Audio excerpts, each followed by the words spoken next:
Guardian case में custody और guardianship में क्या फ़र्क है? 2023 MLD 1000 2023 MLD 1000 कानून गार्डियन एंड वॉइस एक्ट 1890 के तहत इस सिलसिले में तहवील और सरपरस्ती और मुताल्लिका हुकूक और जिम्मेदारियों के दरमियान फ़र्क को बरकरार रखता है। दफ़ा 4(2) में सरपरस्त की तारीफ में हिरासत का तसव्वुर शामिल नज़र आता है जब तक कि उसे अदालत की तरफ से खुसूसी तौर पर किसी ऐसे फरीक को नहीं दिया गया हो जो नाबालिग का सरपरस्त न हो। एक्ट के तहत हिरासत में नाबालिग की परवरिश का हक शामिल है। दूसरी तरफ सरपरस्ती नाबालिग की देखभाल करने के तसव्वुर पर मुश्तमिल है, यहाँ तक कि ऐसे हालात में भी जब बच्चे की लाश पर सरपरस्त का इख्तियार न हो।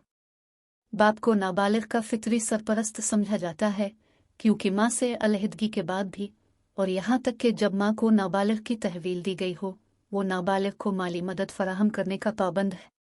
नाबालिग को बरकरार रखने की जिम्मेदारी न सिर्फ मजहबी और इखलाकी बल्कि कानूनी भी है।